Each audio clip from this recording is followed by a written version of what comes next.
So my husband actually gave me the idea for today's topic. Um, Last night we were talking about some reality TV show thing that he was aware of, where basically like wrestlers or fighters or something, um, go and bully people who have been accused of bullying other people, so that they'll learn to not bully people. And when we were discussing this, at first I thought he was talking about children, and I was like, wait a minute, you're talking about like violence, or they commit violence against these people, and that's not right. They're kids. I mean, you can't hit a kid. And he was like, no, they're adults. What? There are enough adults that bully other adults that there's enough of these people that you could make a reality TV show about them. What? And he was like, yeah, well, think about that guy that you dated when you were in high school, the guy that was in college. And it occurred to me at that moment that I had told so many stories to my husband, um, about this guy. And granted, he was mean, and our relationship didn't work. But he taught me a lot of things, and so I kind of balanced it out in my brain. But when my husband brought it up to me, it made me think about it, and I was like, oh no, wait, he did bully me. So that's going to be the topic today. Is we'll call him Jay. Um, when I was in high school, I was a junior in high school. Um, During my free period, I would go to the library and I would go on the internet and I would talk to boys and girls, from all over. I would go to chat rooms. I would use instant messengers.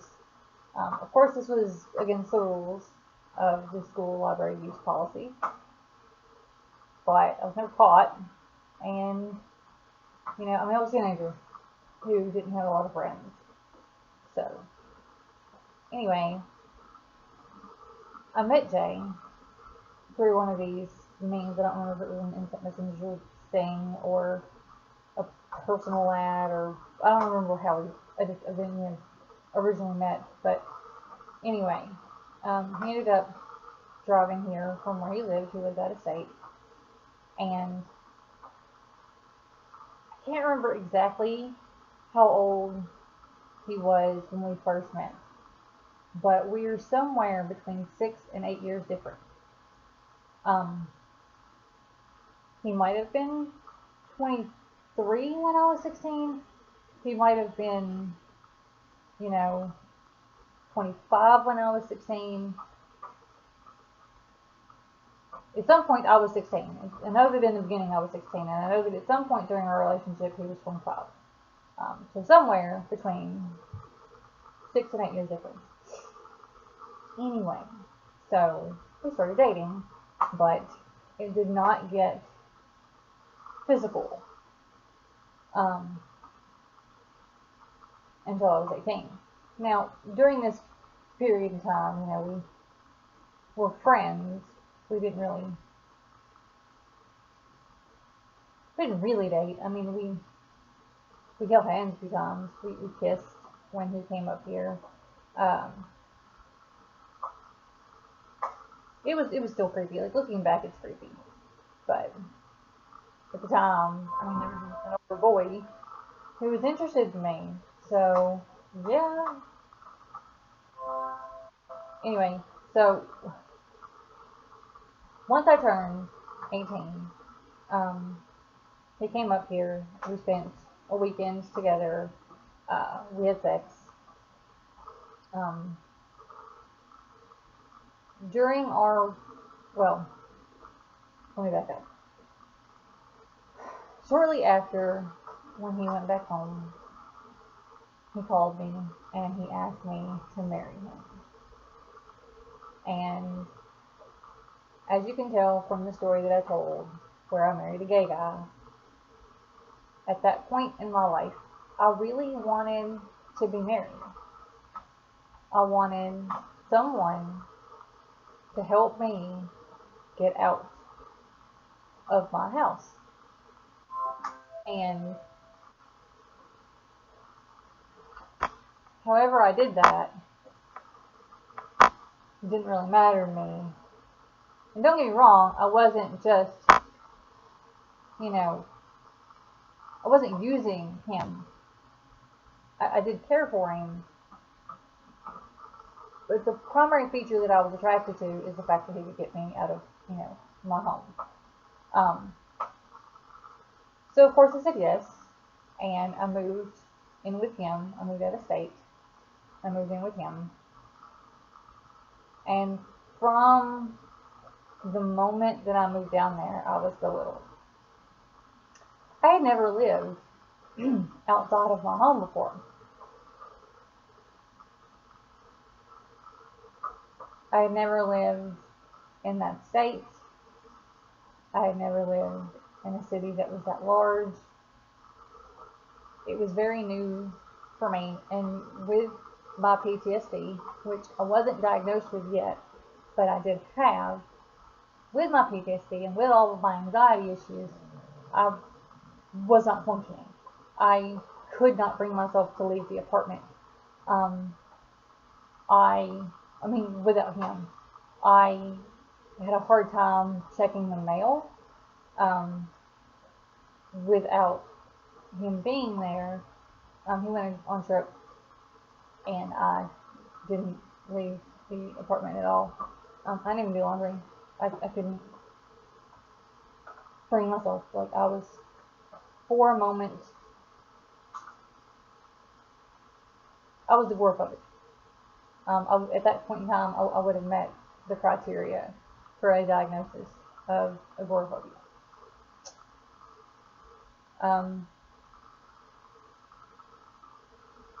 Anyway, so him being more mature, he was more worldly. He went to a better high school when he was in high school than I did. He had been to college. He was currently re-enrolled in college. His sister and his parents were all very intelligent people. I did meet his sister at some point in time. I don't think I ever met his parents. He kind of hid me from them, which is crazy because we were living together. Anyway, but the whole time that we were together, I was belittled. Like, I had never had a bratwurst before, and I was belittled for that. Like, what do you mean you've never had a bratwurst? I've never had a bratwurst. I've heard of it. Never had it. I don't know. I mean, it looks kind of like a hot dog. I don't like hot dogs. I don't know what you put on it. And, he explained to me that there's a very specific manner in which you make a bratwurst. You put spicy mustard, onions, relish, and mushrooms. And that's it. One of the things that are allowed to go on a bratwurst, in his, expert opinion. He belittled me for not knowing how to do advanced level calculus. Keep in mind, I had just graduated high school. In high school, I took advanced math classes. However, the calculus that he was doing was very advanced, collegiate level math. This was not something that I was capable of doing. I'd never even seen some of this math before. It was very advanced. And it's not to say that I couldn't learn it. I'm sure that I could. But I hadn't at that point in time. And so I was stupid. At that point in time, I had never seen, Kevin Smith films. I wasn't, very well versed in the world of Mel Brooks. Um, and that meant that I was completely uncultured. And it wasn't so much, I mean, I grew up in a very small rural town, and I was more cultured than most of the people that I grew up with. Most of the people that I grew up with were very one-dimensional people, and if there was another dimension to them, they hid it. But the entire time I was down there, he made it clear that I was not good enough. I was not experienced enough. I was not cultured enough. I was not smart enough. I was not dedicated enough. I was not interesting enough. He actually told me once when I was down there, "You were so interesting when you were in Tennessee." Really? Thank you. So I'm not interesting anymore? Not really. Okay. Thanks. Um, he told me how bad in bed I was, and how he would have to teach me to be better in bed. Um, and I don't want to talk too much shit about our relationship, because I do credit him for introducing me to a lot of things. He introduced me to specialty coffee. I'd never had a cappuccino, or a frappuccino, or a latte, or, an espresso, or any of that before I met him. He introduced me to Kevin Smith, which is an awesome filmmaker, one of my favorite filmmakers. I mean, I'm in love with Kevin Smith's work. He introduced me to Quentin Tarantino. He introduced me to Mel Brooks. And Mel Brooks is a genius. I mean, Mel Brooks is like the genius of comedy.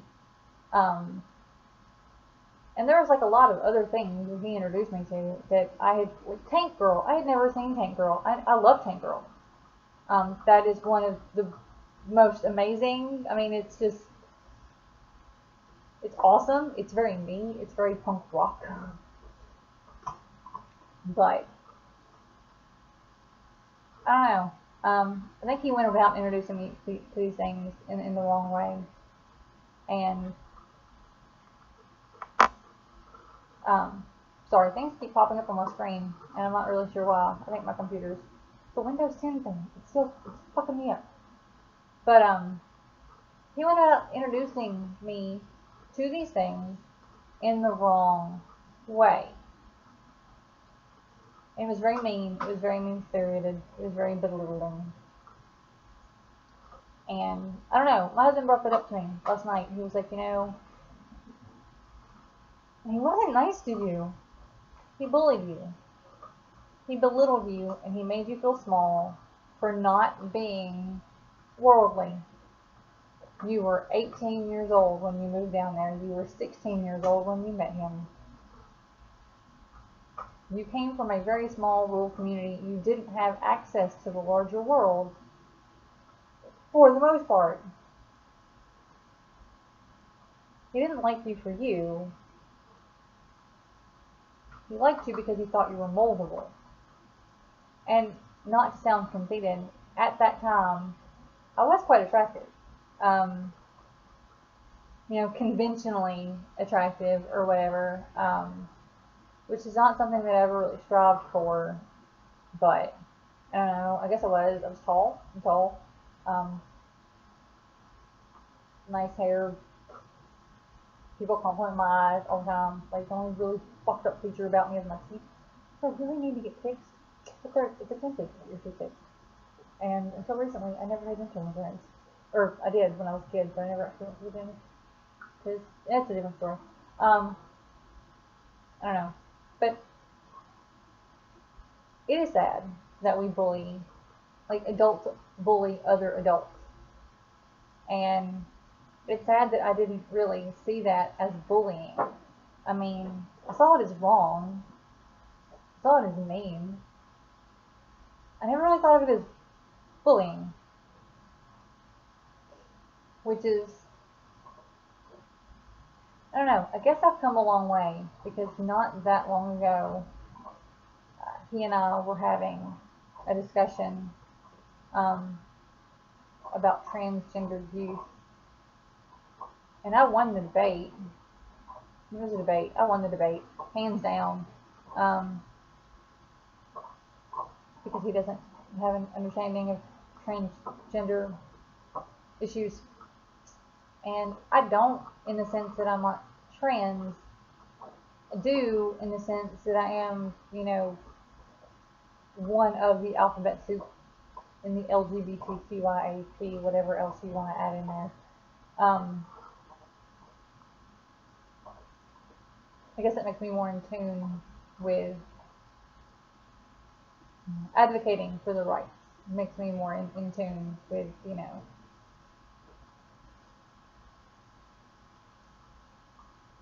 their struggle. Not that I will ever truly understand it. Um, but I definitely have more understanding than this gentleman does. So I won the debate. And I guess that means I've come a long way because I don't let him talk down to me anymore, because he did try to in the beginning. Um, the entire time that I've known him, and I'm 33 now.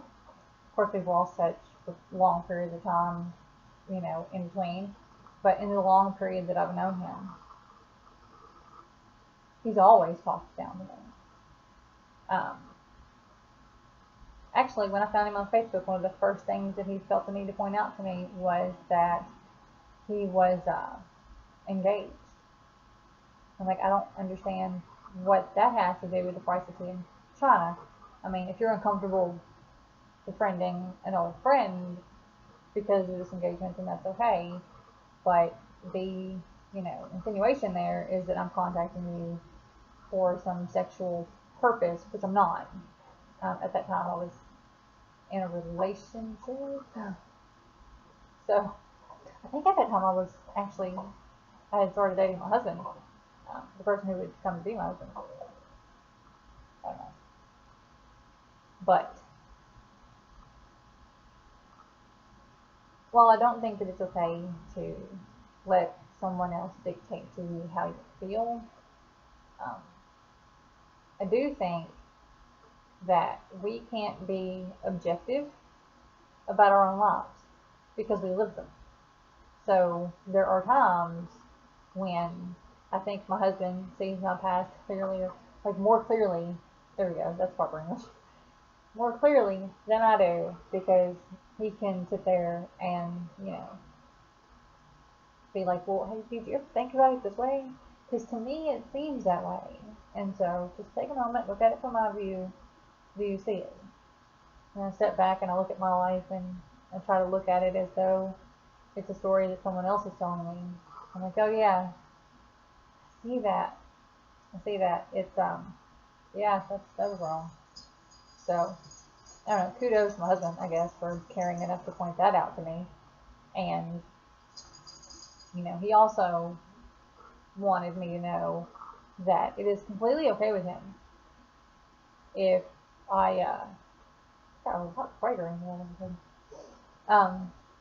It is completely okay with him if I, talk shit about him in this vlog if I need to. But so far I haven't ever needed to. He's a pretty great guy. I'm lucky to have him, and he is lucky to have me. And all, isn't that so sickeningly sweet that you want to vomit? On that note, I will end it. I will talk to you people Monday, though no one watches this. And I just found out that this apparently gets posted to my Facebook page. But fuck it. Fuck it. Who cares? Because it's not like I lie. I tell the truth. If people don't like what I say about them, and I don't even name names, in this vlog, then they can take that up with themselves, because everything that I've said is true. And I do not take myself as, just the victim. I am very much responsible for the bad deeds in my past. So, there you freaking go. Now I'm going to end it. If I can get to the thing. Now, okay, yeah. Most awkward ending ever.